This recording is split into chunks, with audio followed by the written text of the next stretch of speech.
Hello guys, it's me Inday Marikit and welcome to my channel. Hello guys, tingnan niyo naman guys yung pabahay dito.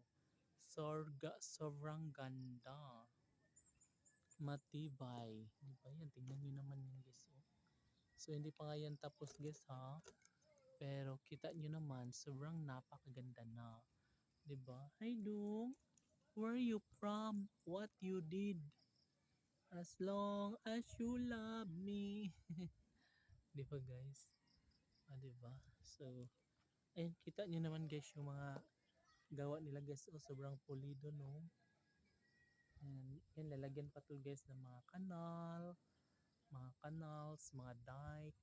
Kasi, ah, lalong-lalo na kapag umuulan guys, so kailangan na merong madadaluyan yung tubig natin para hindi magbaha, para hindi papasok sa loob ng mga kabahayan. So, dapat yung mga may-ari na magiging may-ari dito sa pabahay, sa mga bahay, ay dapat na maging responsible din sila na maglinis talaga everyday, na ayusin yung mga kanal para makadalo yung mga tubig pag naulan, di ba?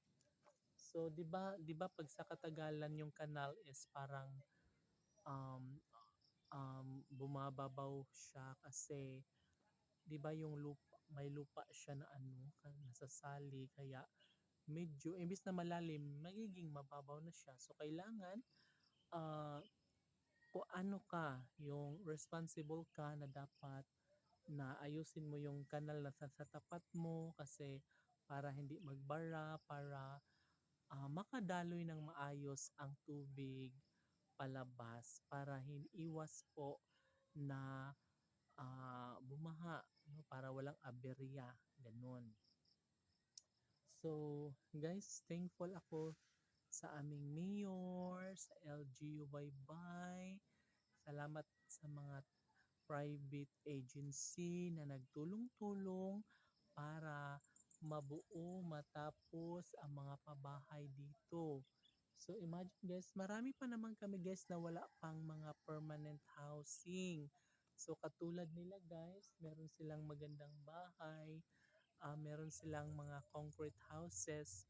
Pero sa amin guys, wala pa naman kasi kami yung nauna sa mga temporary housing guys. Kaya ngayon, ang nangyayari is naunang mabigyan ng concrete houses ang wala pang matitirhan, ang hindi pa talaga nabigyan ng mga temporary houses. So, kami guys is waiting lang po kami na mabigyan and hindi na rin po masama kasi meron kaming natutuluyan which is maganda rin naman ang aming natutuluyan. So, yun lang next.